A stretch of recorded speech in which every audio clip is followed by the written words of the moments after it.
I understand. Probably is run over in this class. Bringing ran over? Yeah? Well, probably. Okay. ISM, I don't know. but it's supposed to end at 3:15. He's on my. Gotcha. You only have, what, 2 more days of lectures? 3 more days? He was. Classes end on 15 minutes Tuesday. late. Yeah. So this is, Oh, perfect. yeah, he's got 2 more lectures. Well, after now, one more. One more, so he's trying to get He everything in. teaches Tuesday, Thursday. Yeah, he's trying to get everything in before for the last day. You heard anything from the conference lately? I really like everything with any like Doing for the conference? I haven't heard from him on any topic. I haven't heard from him either. I sent him the updated version of the paper, and I thought he'd say, well, it's posted here, And then he had. I'm doing my section or whatever. Oh, okay. So he was trying to find. Just another query about Senior filler for. No, he's actually in like. Yeah, he stopped. Oh, no, it's entirely. Yeah, he stopped the me fact that I 3 times don't and monitor pointed out. He was like, all right, we're done. At conferences or something. I have to Go to photos. So this is actually like a very, very small end. Here he was late for mine, yeah. Fernando and maybe Tom. It wasn't clear if he was going to go when I was there. He's right there. Has been some shipping. Tom, right at Back and forth. Just go electronic. I really think That was one version. I guess she must have close enough. Either writing forward, they like just not doing it. Oh, sorry. Hi again. Hey, how are you?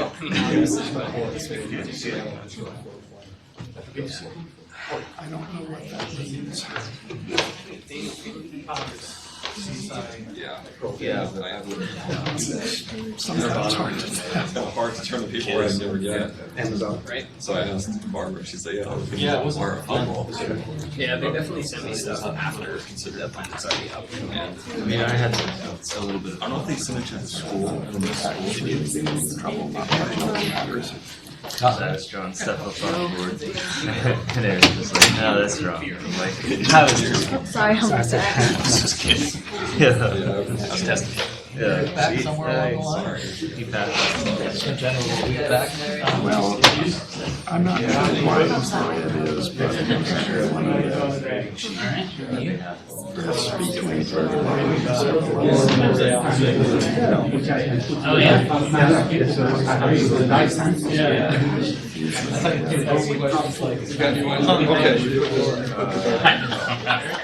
Clarity.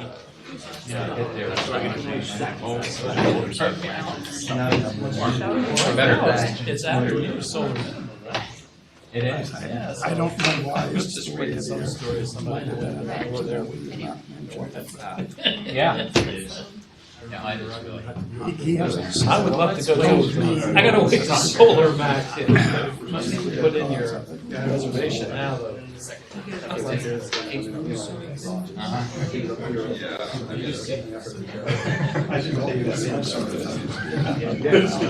Yeah. Right. In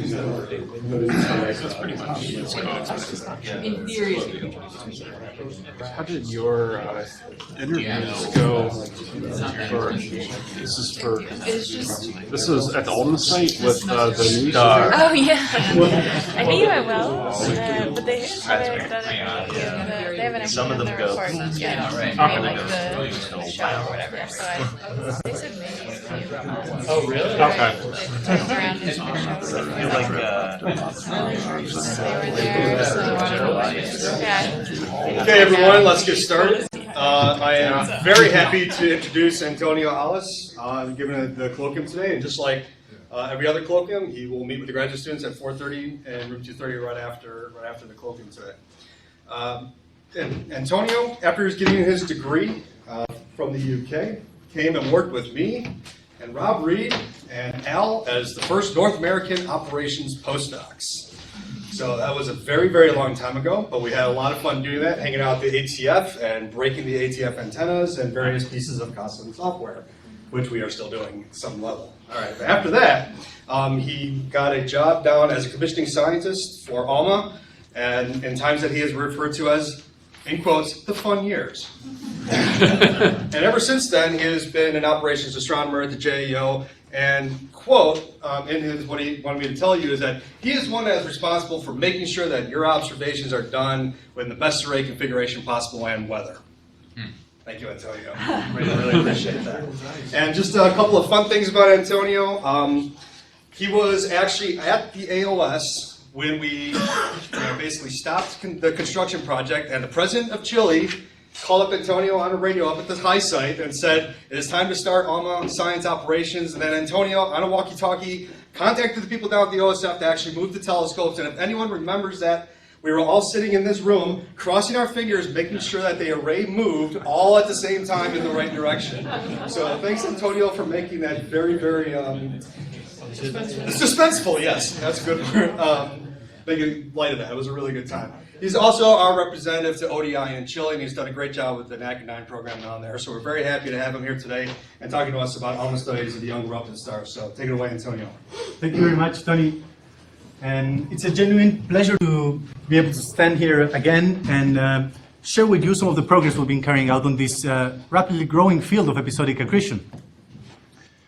During this talk, I'm going to try to convince you that episodic accretion is a key process in star formation and show you a little bit of the structure of the eruptive sources we've studied so far with ALMA and other telescopes, and then have a little review on what the NGVLA is going to do for us in this field. So there's been a paradigm shift in terms of how we understand star formation in the last years. And now we believe that episodic accretion is central to star formation. Episodic accretion sources were first discovered because they suffer dramatic increases in brightness in the optical. The first source was discovered in 1936, that was a Fiori, and for several years, for decades, it was the only one that was known. So astronomers did not pay too much attention to it. But attention was drawn into episodic accretion because it showed up as a savior to reconcile the luminosity problem in which young protostars are seen to be underluminous when compared to steady-state accretion models. So the solution is that accretion is not steady-state, that most stars spend most of their time in low accretion levels, and they suffer this sudden burst of accretion in which they can gain most of their mass.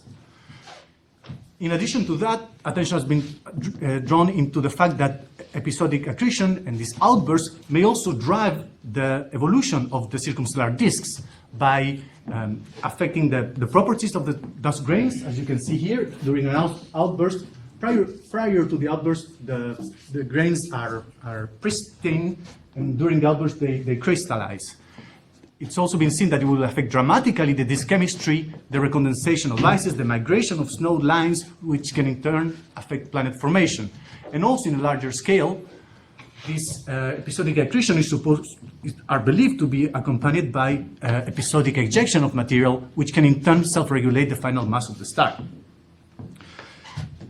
Outbursting sources have been historically grouped into two subclasses, XOR and FEORs, mainly based on their outburst properties. XORs, misnamed after the prototype XLUPI, have small and short bursts. They may suffer increases in optical magnitude of 2 or 3 magnitudes, and the duration are from a few days, weeks, to up to a few months. The prototype XLUPI, here you can see it had a burst around 2008, and it went within a year back to the quiescent state. It was also discovered in 1955. This is the second burst that's been seen. Whereas FEORI stars, like FEORI itself, here it went up 5 to 6 magnitudes and has been slowly decaying with time since then. XORs have class 2 SEDs, and in quiescence they have optical spectra that look very much like a classical Titori star. They have accretion lines, but these accretion lines are seen to brighten during the outburst, and they veil also the photosphere from the star. So they are interpreted as accreting stars that may suffer increases in their accretion flows through magnetospheric streams. in the classical picture of magnetospheric accretion. And because of the time scales and the properties of their outbursts, they are associated to instabilities in their inner disks. Fluors, on the other hand, named after the prototype a priori, have longer and bigger bursts. They can have increases of 5 to 6 magnitudes, over 1,000, increasing in the accretion rate, and their duration may be from years to several decades. Photometrically, they are a heterogeneous group. We have a priori, and what we thought was a classical a priori light curve was going up and then staying or slowly decaying. But then the more sources we discover, the more heterogeneous the group gets. Like, for instance, HBC 722, in which we saw a dramatic increase. We thought it was an a priori, but then it went down really fast, so looking more like an XOR, and then it went up again. However, spectroscopically, they have very distinct signatures. This was discovered with a priori already, and then with the second a priori that was discovered, B1055, 57, they have an optical spectra that resembles an A-type star or an F-type star, an early type star in the blue side of the optical spectra, but it gets increasingly cooler as you move towards the redder side of the spectrum. And this fostered what Bo Raper called the great debate in the 60s, because it was Herbig who was first interested in a priori, and he looked at it, he heard of it when he was a student, then in the 60s he started investigating what was the nature of a priori, and he started dismantling the different theories that were thinking, well, this is just a star coming out of a very strong obscuration from a cloud due to extinction, or maybe it's a slow nova. And he dismantled all these hypotheses. He was the first one to point out that this is probably something related to an early stage of stellar evolution. And they went into several decades debate with Petrov, a guy from the Crimean Academy of Sciences, and between Herbig and Lee Harman and Scott Kenyon. Scott Kenyon and Lee Harman, they thought it was clearly something related to an accretion disk, whereas Herbig was postulating that this was related to a bloated star, a giant star that was rapidly rotating and also had spot. So apparently they had very friendly debates, but eventually with time it was the accretion disk model that stuck, because it could reproduce all the observational properties of a prioris. And in the disk model, we're not looking at the star. The star is drowned by a superheated accretion disk. So everything we're seeing, the SCD and the spectral features, are related to an accretion disk. And the gradually changing spectral type with increasing wavelength is associated to the fact that different regions of the disk are more prominent at absorbing at different wavelengths. In the blue side, you're seeing the hotter part of the disk that are closer in, so they're rotating more faster, which resembles an A-type star or an F-type star spectrum, by rapid rotators. Whereas the cooler parts originate in the further away regions of the disk, which are rotating more slowly. FUOs are also surrounded by strong winds that are observed through the shape of P Cygni type lines, and they are also surrounded by reflection nebula, which are seen to brighten up during the outburst and then slowly fade away. Most of them have class 1 SEDs, although some of them, like a priori, have a class 2-like SED, and because of these reasons, they are associated to younger protostars rather than class 2s. And because of their outburst properties and their duration and the intensity, they are associated traditionally with larger scale instabilities in the disk.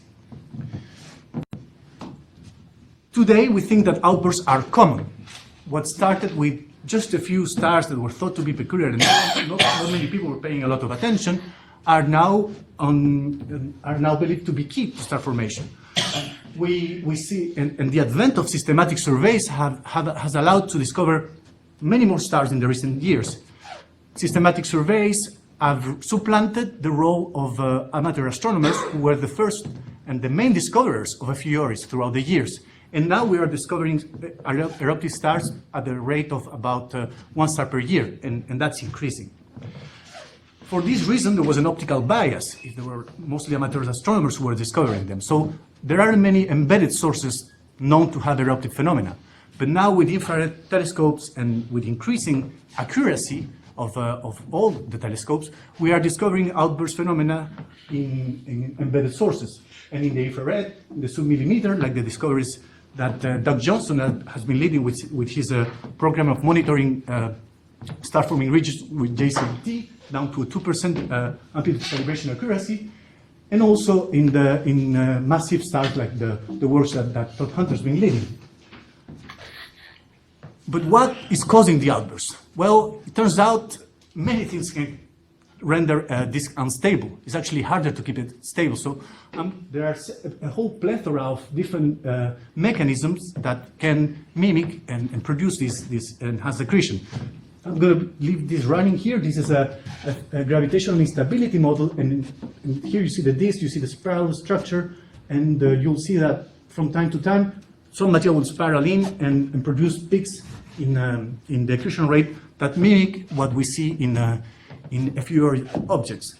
But there are also more complex models like the coupling of gravitational instability with magnetorotational instability, interaction between the magnetosphere of the star and the disk. Another very popular and likely phenomena is the perturbation by companions, by either a planet or a stellar companion. And in addition, in a larger scale, it's been also postulated that an imbalance between the accretion rate from the envelope into the disk and from the disk into the star will cause the piling up of material in the disk, which may in turn trigger one of these instabilities. What is very clear right now is that we need observations in order to test these different scenarios. We need to be able to see the disk and the envelope and compare them to the prediction for the different scenarios. Before ALMA, there were very few observations of resolved disks. There were a few observations in the 90s with the CSO and other telescopes that were able to detect some continuum emission from probably the envelopes of these class 1 stars. But there was nothing really resolved. To my knowledge, the first image of a resolved FURI disk was this image made by Laura Perez, who used KARMA with a special calibration technique in order to make the first image of an FURI disk.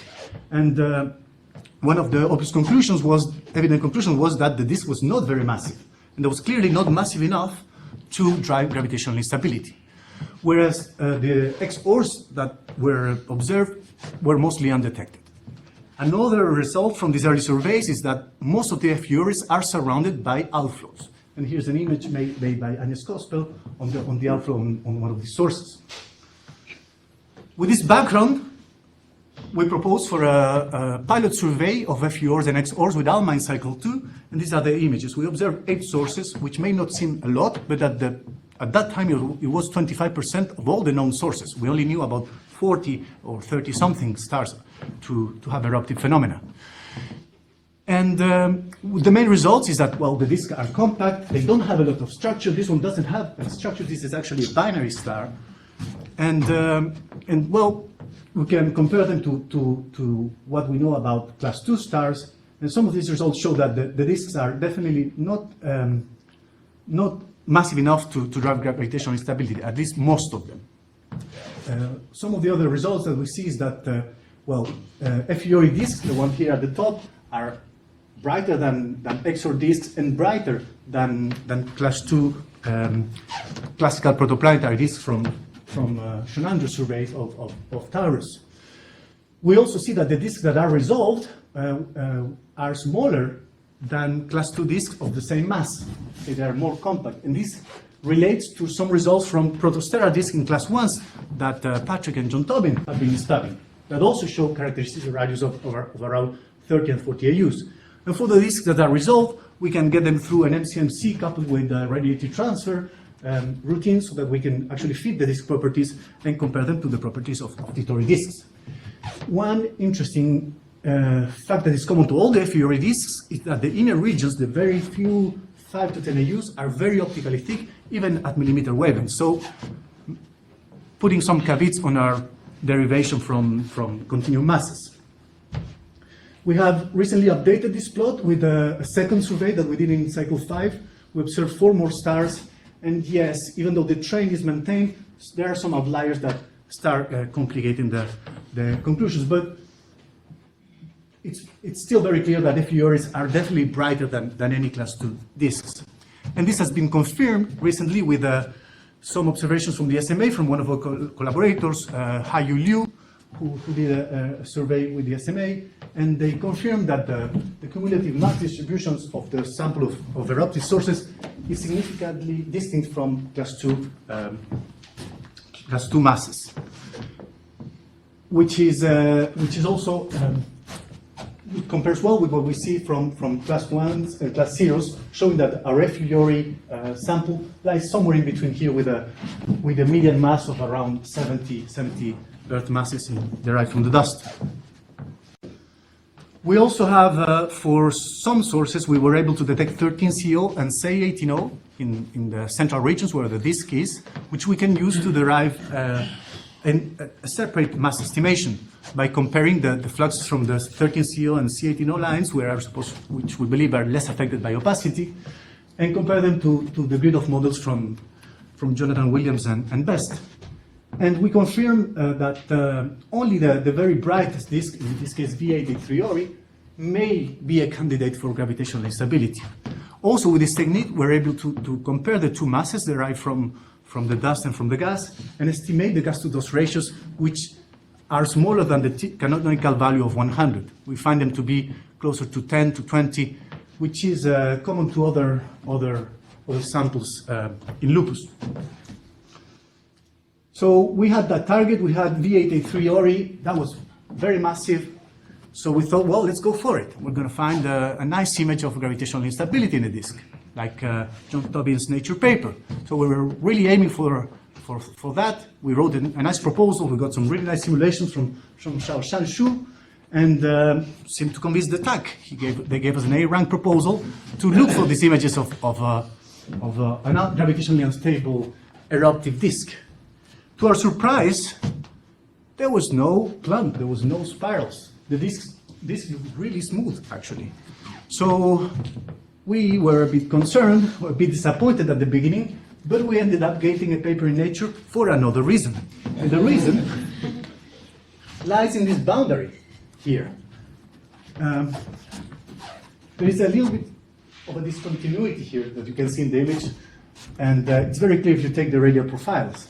And what is happening there?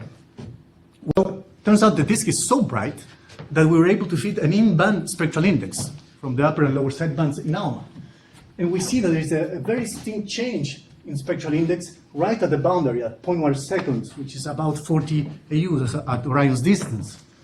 And what our fittings are telling us is that the spectral index is very optically thick up to that transition, and then it becomes optically thin. And what's interesting is that where the dust is optically thick, we cannot tell anything about the dust grains, but you can feed the temperature very well. And that's what we're doing here, and we derive a temperature that is consistent with the location of a water snow line. And that's very interesting because water snow lines have been postulated theoretically in many papers, but they're usually located very inside, very close to the star, in normal stars, right? So there are no hopes of resolving that with ALMA. But in this case, since this is an outbursting source, the snow line has migrated away, and that allows us to resolve it. What's interesting are the implications of this. Like, for instance, the fact that moving snow lines may affect the planet formation efficiency, as it was shown in this paper by Alexander Hubbard, in which he shows that there is preferential recondensation of water ice where there was ice before. So if you had a snow line, it moved away, and then it moves back, you will have an enhanced recondensation of ice in some dust grains that were there before. And that may in turn enhance the planet formation efficiency. But that's not all. We really want to find out what's going on inside that optically thick core. And that is why we have a program with the VLA and with ALMA to try to use the Q-band to pierce inside the core. This is the Q-band image that we have in preparation. And we have also a band 7 high resolution image of ALMA that will allow to measure the temperature further away, because in band 7, we also think that the location of the optically thick boundary is going to move further out. However, we've run into some complication with this project because we also had C-band observations to try to measure the free component and subtract it from the Q-band, so we can actually compare it to our models and understand how the heating processes are working inside the inner disk. But it turns out that this is a very faint source in C-band, right? So it's hard to fit an in-band spectral index. We have to assume a spectral index, a canonical spectral index, and that is giving us some trouble with this free subtraction in Q-band. So we would really rather measure the spectral index, and for that we are going to need the NGVLA sensitivity. What about the prototype, FUIORI? This is a bit of a romance, trying to understand this first star, which actually seems to be a little different from all the FUIORI sources that we've been discovering, and I'll tell you why.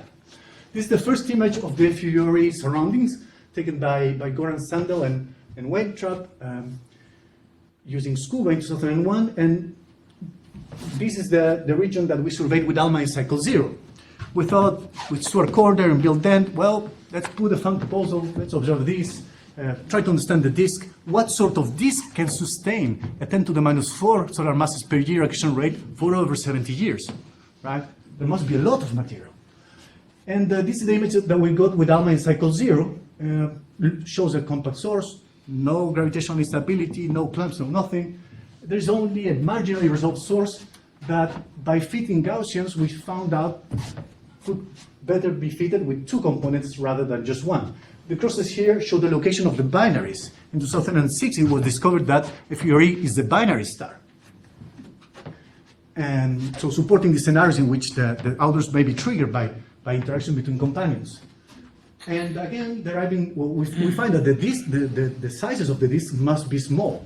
We placed an upper limit of about 45 AUs. And also the dust-derived masses, assuming optically thin emission, which we now know is wrong, at least in the optically thick course, you get very small masses, like ridiculously small masses. The disks would literally fade away in less than 100 years by sustaining this accretion rate that they have. So there is something we're not understanding. The 2 sources were resolved out with the VLA by this work by Baobab Liu. And he had some upper limits in the free emission, and he showed with these points, and also using our ALMA points and some of his SMA points, he showed that he could fit the entire SD of FUIORI North and FUIORI South. This is the first time we can actually separate the 2 sources. He could fit them with a disk wing plus an optically thick and optically thin component. So again, pointing out to the presence of this optically thick inner core, even though we have not seen it yet. We decided to go further, push ALMA to the limit, and use the maximum resolution that was offered in cycle 4 to observe FUIORI and FUIORI South in band 6 with continuum plus isotopologues of CO. And these are the 2 images. We think we finally resolved FUIORI and FUIORI South. These are the images, these are the amplitude versus baseline profiles, and you can see that the 2 sources are resolved. Interestingly enough, if you have a well-calibrated eye, or you've been doing this for too long, you will see that this is actually 2 components. There is a resolved component plus a unresolved component of about 7 millijanskis in flux. So consistent with the previous SED fittings. And we are able to, by doing our standard NCMC procedure and radiator transfer fitting, we're able to place constraints on the masses and on the size of the disk of around 10 to 11 AUs in both cases. These observations place a strong constraint on the outburst mechanisms already, because we know that there is nothing large scale happening here. There are no large spirals, no large clumps. Something's happening. If something's happening, it's happening inside. So we really need to try to probe what's going on inside those optically thick inner cores. Right now, we don't have the resolution to go in there, but we can exploit and squeeze as much as we can from the SEDs. And Hayu Baobab, our collaborators, he's very good. He's been doing this progressively for different science projects. So he started with that first model that had only 3 components, free, 1 optically thin, optically thick. And then he starting added more stuff as we added more points. So here we added the band 6 data and also the constraints from the imaging, which also put strong constraint on the sizes of the emitting regions. And we thought we were missing some emission in the 100 to 200 gigahertz, where we thought the optically thin component will be dominant. So we got the band 3 and band 4 data. Those are the 2 points that you see here now. And something that was already seen in the first feeds became more obvious, that the spectral index changes. There's no constant spectral index, and that's why we require more components. And this is the very last SED feed that was produced by Babak. It's complicated, but you have this optically thick component. One of the big difference between the previous plots is that in here, he incorporated the effects of scattering of dust, which has become evident that it's very important to understand not only these observations, but observations of protoplanetary disks. Observations from D-Sharp or the polarization results from HD 163-296 that was published by Bill Dent this year, they all show that the spectral index in the inner cores are less than 2. At the beginning, people thought that this was unphysical and there was a problem with the ALMA calibration. It turns out that they are real. And the most sensible explanation to explain these very low spectral indices is the effects of obscuration and scattering of dust itself. So applying that same rationale, he found that there is an optically thick component here that has to be obscured by another region, and that more or less looks like this. He has this very optically thick hot component that is obscured by another component here that has a lower temperature, 400, 130, and 130 kelvins. And that can explain the varying spectral index. Then at higher frequencies, the optically thin component starts dominating because it has a higher spectral index. In addition, we did some VLTI observations, so using the instrument gravity in order to constrain the sizes of the hot inner region. And what you see here is a plot trying to reproduce the entire SED seen by many instruments. Most instruments don't have the resolution to separate the two sources. So, for instance, Herschel or Spitzer, they see the two sources. And here are the components for the southern component, FURI south, northern component, FURI north. And we see that this model can reproduce very well the observations. To reproduce the observations, in particular reproduce the gravity observations, we need a very hot component over here, very close to the star. That component has a temperature of around 700 kelvins. What is interesting is that these two-layer components are not necessary to explain FURI south. This seems to be a characteristic of only FURI north. And this is an evidence of an inverted thermal profile, which challenges the usual model of passively irradiated disks that we use to explain protoplanetary disks. So we're probably going to have to go back to the blackboard and come up with new explanations to understand the physics of what's happening here in cases where the midplane is actually hotter than the surface of the star. As a byproduct of our original survey, we had the serendipitous discovery of outflows on the FURIs. We were really trying to study gravitational instability in the proposal, but we thought, as most people do, we'd just throw the CO just in case. And that led actually to 4 different publications showing that all FURIs are surrounded by wide-angle, slow-moving outflows. Of the explorers, none of them show this sort of outflows, also reinforcing this interpretation that they may correspond to different evolutionary stages. What you see here are the moment zero maps of the different lobes. In red, you have the red, well, obviously the red shifted lobe, and in blue, the blue shifted lobe. And what you see in grayscale are the reflection nebulae as seen in the optical or the infrared.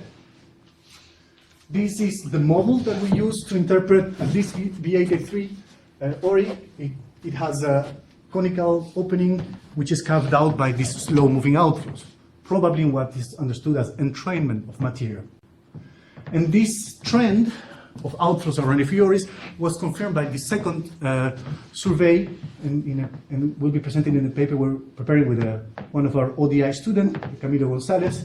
Here you have this one is UZ tau is an XOR source and looks more like a disk. It's not so obvious here, but if you put the moment 1, you see that you've got a very nice Keplerian rotation pattern. Whereas, well, this one is located at 2.5 kiloparsec, so we're just lucky we detected it. But here you do see some traces of this conical opening. This one is in side on, so all the velocity, both lobes appear at the same velocity. And this one, GM Cha, I think it looks better here. You have one lobe over here and one opening here. So again, wide angle cavities. What about XLUPI, the XOR prototype? We observed this in a separate program, and we detected what we thought at the beginning was Keplerian rotation. This side of the disk looks very much like Keplerian rotation, okay? But on the blue side, it gets more complicated, and you end up with this sort of semi-arc that looks like an outflow. And this is more or less the determination. So this is the first detection of some outflow material in an XOR, showing that there must be some outflow, there is an increased mass accretion, there must be some increased mass ejection, but clearly there is less material around this target than we see in their younger FURI counterparts. How does this compare to other surveys of protostars? Well, this is a paper by Hector Arce and Anila Sarjan, in which they showed and they measured the properties of outflows in different type of protostars, and they saw what they claimed was an increase on the opening angle with age. Right? You have younger protostars that have more collimated outflows, and as the star evolves, the angles and the cavities open. What about FUR? Does it have any outflows? It looks like a class 2 SCD, and in early surveys, like the ones done with the CSO by Neil Evans, they detected outflows in all these FURs except in FURI itself. The image you see here is an image taken in the optical by amateur astronomer Rick Johnson, where you can see this reflection nebula that was first discovered in 1936, or I think it was reported in 1955 by a German astronomer. And they made a drawing of this, and they saw that this reflection nebula had been decaying with time. If you look at it, one would think there should be some outflows there. I was actually trying to contact Rick Johnson to get his image so I could plot it on top of the ALMA data we got. Unfortunately, he passed away this February. But it brought to my attention the amount of dedication that amateur astronomers have. He has an amazing library of optical images of most sources that are visible here in the northern sky. Luckily, I was able to contact a colleague from him and got the image from him. So we looked for outflows in FURI by requesting ACA observations coupled with the 12 meter. We've got the 7 meter total power and 12 meter data, which we combined to try to study the larger scale emission, because the small scale didn't show very much. This is what we got from the cycle 0 data. This is our cycle 0 moment 0 from 12 CO. So it doesn't really tell us very much of what was going on. We can merely compare it to a near-infrared image from scattered light. Again, from Babab, he's a great astronomer. He had this high Chow image, in which he showed that there seems to be some sort of filament going into that direction. But from the cycle 0 data, it was very hard to tell. We got some moment, these channel maps that show that there might be some sort of velocity gradient in this direction, but it was really far-fetched to try to make any conclusions. There was also this kind of jet here that we didn't know if it was real. Definitely, you could not model this with a traditional Keplerian disk, at least.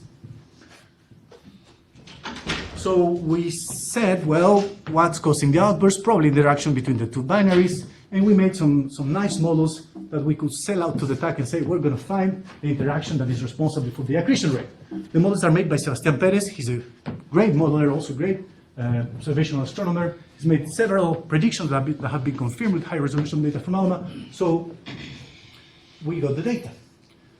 This is what we got in cycle 0. again, some sort of gradient, but what's happening at the center, hard to tell. And this is what we got from the high resolution data.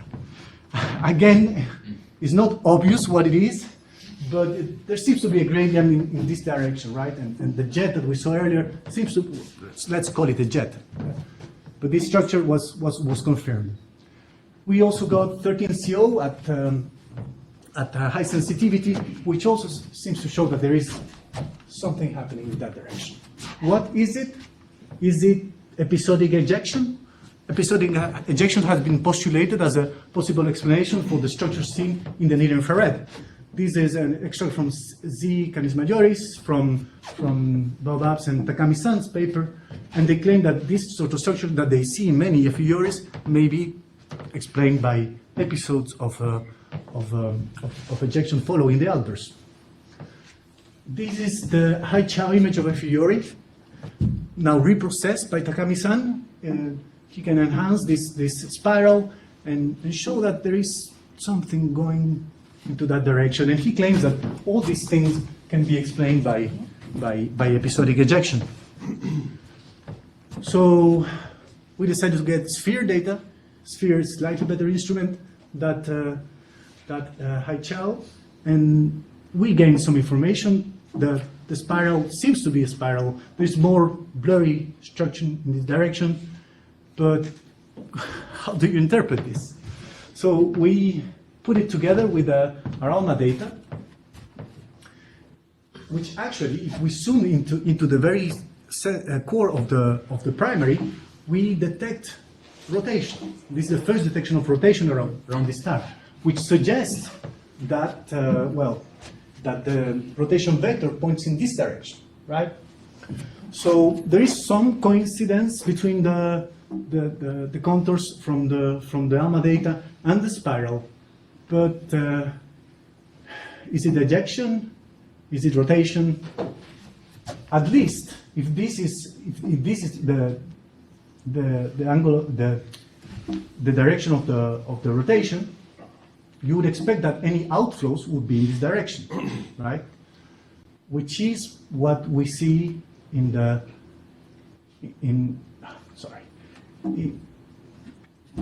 moment one images. Let me see. You see that if this is where we see the velocity gradient, you would expect outflows in this direction, which is where you see this very bright red blob and this other red blob that you see in 13CO. So really the interpretation is that it's probably a combination of both, right? Probably a combination of rotation plus outflow. Here I'm showing you just the channel map so you get an idea of the challenges we're facing when trying to interpret these complicated dynamics. But there is some light at the end of the tunnel. We think that we can at least try to produce some models of this by explaining them as flybys in protoplanetary disks. This is a paper that was published a couple of weeks ago by Nicolás Cuello, who's a Católica, and he's a great modeler, and he's presenting different models of flybys in protoplanetary disks. The different columns reflect different angles between the orbit planes and also different values of the ratios between the mass ratios between the two stars. So there is a paper in preparation now by Nico Cuello and Seba and all of our collaborators trying to explain the channel maps on this scenario at least. So the interpretation that we're going for in the paper is we're seeing rotation at the primary, and this is also consistent with the outflows going in this direction. But what about the larger scale? Well, the larger scale looks like this. This is a very large scale compared to the previous one. You see the two disks are actually here in contours, and this is the large scale as detected by the ACA. And you can see that we detect for the first time these very wide angle openings, similar to the other epheoris. So if we follow the direction of the outflows as, yes? Sorry, what would be the size scale of that, like in the linear size? Meaning AUs? Yeah, or parsecs or whatever. I mean, this is 1 arc minute. So I have another image with the scale. It's about, this is something like 10,000 AUs or so. So these are big, yeah, very big. And the direction of the outflows are consistent with what we infer from the high resolution images. So I contacted Jim Thoms, the astronomer I was telling you about. He's actually the discoverer of V900 Monoceros, another FURI star. He sent me this image that allows us to see that the cavities, at least the blue side of the cavity, seems to be tracing well the outflow that we see in 12CO. We still are a long way from modeling this. This is our interpretation, right? It looks more or less like this, okay? But this is very far from being a model, right? We need proper modeling to understand what is causing these winds. Is it these winds? Is this entrainment that is driven by a fast jet that's seen in the center? We don't know, right? There are some models around. This is how people understand these wide outflow cavities. There is some sort of wind, or either a disk wind or a jet that is pushing a bubble through the interstellar medium or through the remnant cocoon, and that can explain the different patterns that you see at different velocities. So, yes. Is there any sense of rotation along the outflow cavity? Right? Or is it all the blue shifted emissions? It's all the blue shifted. We see very little rotation on the envelope, on the outflow. So I'm actually in contact with Hector Arce. I'm not an expert. This is the first time I've seen outflows in my life, in my data. So I'm definitely calling in the cavalry here for help on trying to make sense of this and the other outflows that we're detecting. But what we can do now is at least derive some physical properties from what we see. We see 12CO, we see 13CO, and we see a little C18O. So from the 12CO and 13CO, one can derive one can use the standard methods for correcting for opacity and infer the outflow properties. And we derive a total mass of the outflow of about 1 to 2 solar masses and a mass loss rate of 10 to the minus 5 to 10 to the minus 6 solar masses per year, which happens to be consistent with what has been estimated in the past from optical lines. And it's clear that the FURIs have more intense outflows than compared to classical T-Tauri stars, showing that this is a phenomenon that will affect the final evolution of the protostar. So I think this is the big picture. I hope this will convince you that we've made some progress in understanding what is happening around FURI, and of course, this is the kind of work we need to do with all the other targets in order to try to understand what is happening in this very important stage of stellar evolution. To wrap things up, I must show this slide. This is a teaser from the paper we submitted for 2020 with Jacob White and other researchers that are in the field. And this shows what we need.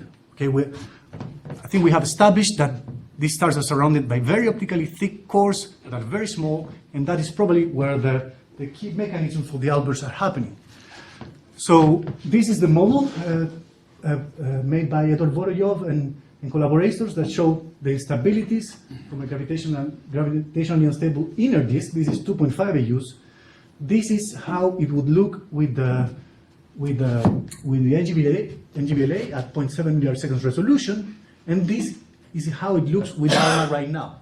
Okay, so it's really evident that ALMA is at its limit on what it's giving us now, and that we need the NGVLA. In addition to that, we hope to discover many more outbursting sources. The number of known outbursting sources have increased by 100 in just a couple of years, thanks to the dedicated surveys like VVV in the southern hemisphere. And with the advent of the LSST, we expect to discover thousands of these stars. So we need to start preparing for observing these new samples.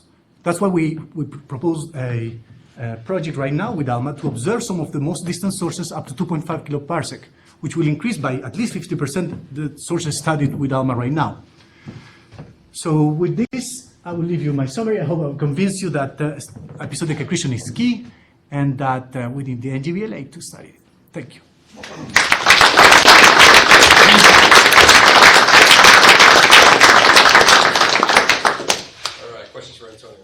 Of course, John told me. There you go.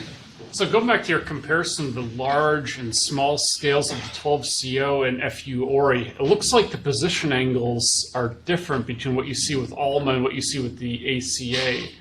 Is it possible with ALMA you're maybe picking up a circumbinary disk that's misaligned with the disk of FU Ori north, and that which is also at a different position angle than the outflow?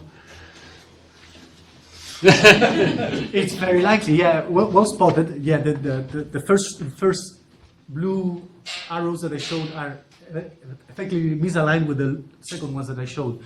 There are many things that point down to some instabilities in the system and complex dynamics. For instance, that thing I called the jet, right? It's also misaligned to everything, and. Let me show you.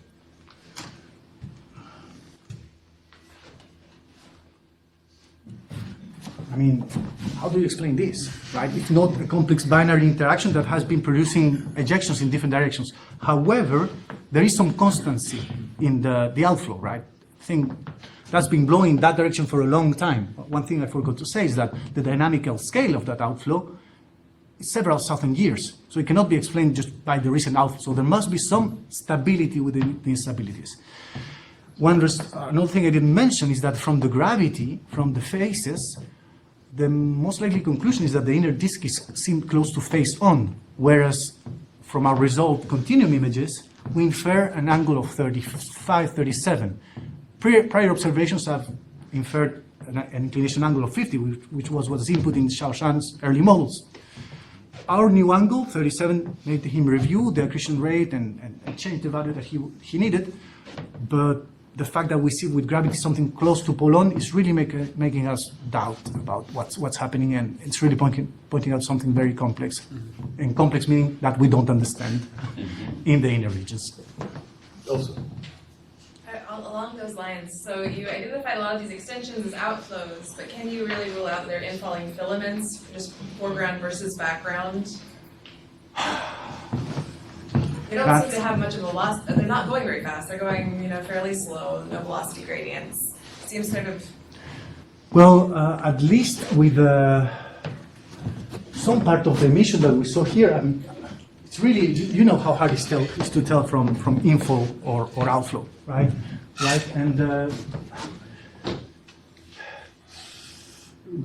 I originally thought and was really pro the idea that this was info, right? Something spiraling into the system. But the fact that it's aligned, the closer the parts touching the star are aligned with the outflow rotation, is supporting the idea that it's outflowing. But I think the jury is out on that one still.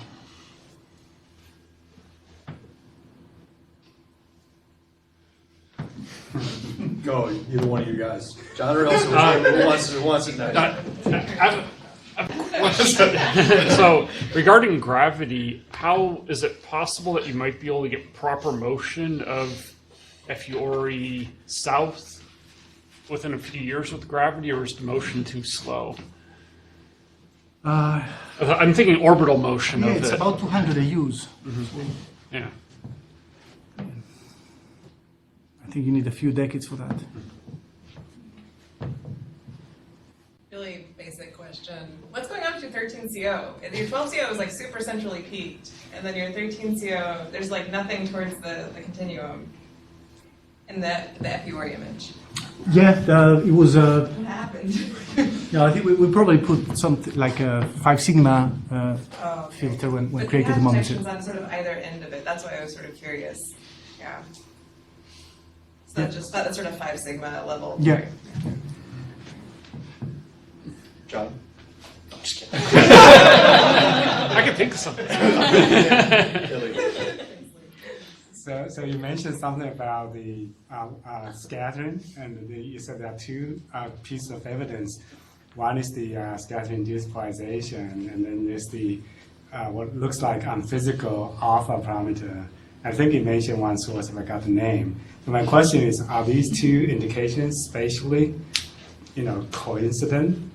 The region with scattering produced polarization, are these the same region where the Yes, alpha yes. is not? I should point you out to, well, Till Bierstill's D-sharp paper, where he investigates the origin of these very low spectral indices.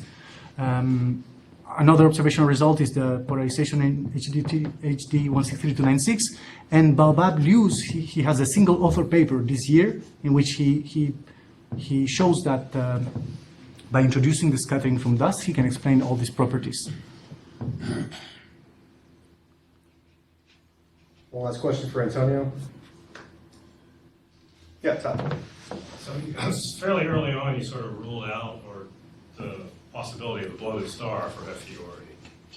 But I'd just like to point out that its luminosity has stayed almost constant for several decades, and you gave a disk size of 11 AU, so that's a couple of rotation periods probably of that disk. So it would seem that if it really was the disk causing bursts, that you would see some variation on that time scale, but you're not. Whereas if it's a bloated star, it might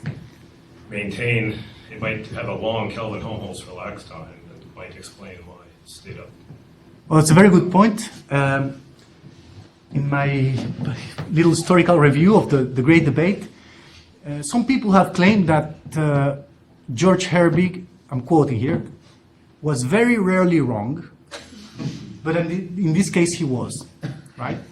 But it turns out that Bo Rapert, he published a biography on George Herbig's, and he says that there are some models that show that if the star is accreting very rapidly, it may bloat, okay? Or if the disk is very superheated, it may puff up and resemble like a puffed up star. So he said that maybe what Herbig and Harman were discussing were actually two sides of the same thing.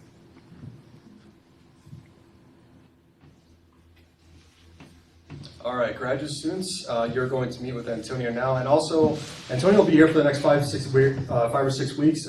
He's on a JO NAS exchange, science exchange, so he comes up here from Chile for like a couple months at a time. So he'll be here for the next couple months, and so please, if you want to have any more questions for Antonio, just send him an email. And let's thank Antonio again for an excellent. Thank you.